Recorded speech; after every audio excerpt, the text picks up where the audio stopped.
We are all here for healing.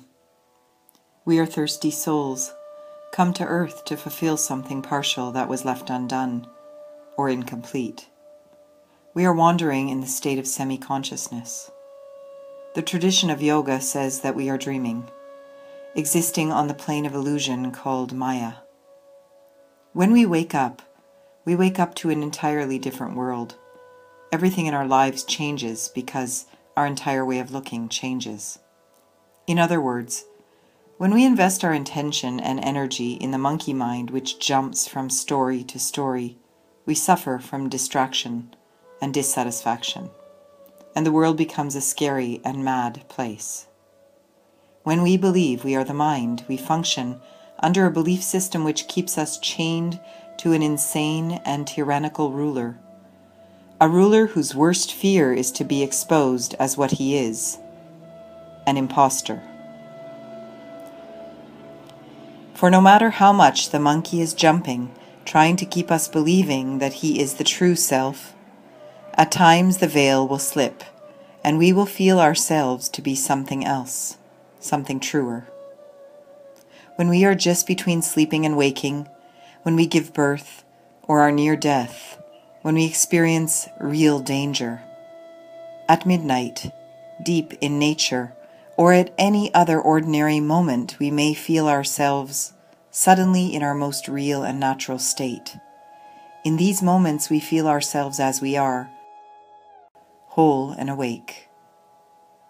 We have a so-called spiritual practice in order to make these moments continual and normal, and make the crazy monkey mind moments rare and of little importance.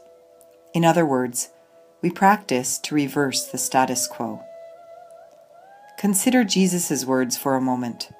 When I was a child, I spoke as a child. When I became a man, I put away childhood things. Jesus knew that when we grow up, the veil between us and the truth slips away, and we see clearly what was once obscured. The question might be asked then, how much practice does it take?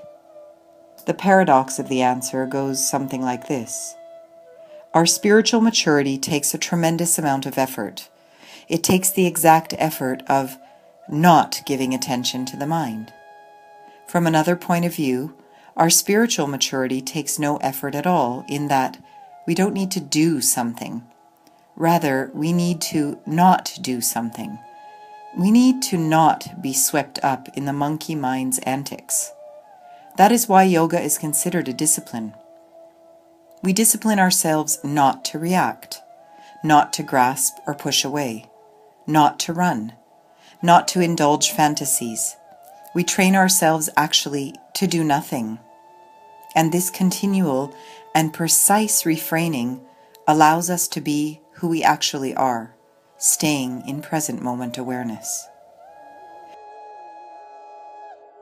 When we initially begin practicing yoga, it is usually for the physical body. With the postures and with the help of the breath, we discover the ability to watch the mind. With deeper practices like sitting meditation, we can stay for longer and longer periods without investing too much in thought. One day, we come to know what has always been there. That is when our healing is complete, and we are in spiritual maturity. Pattabhi Jois used to say, "Practice and all is coming." This is what he meant. Keep practicing. Om Shanti.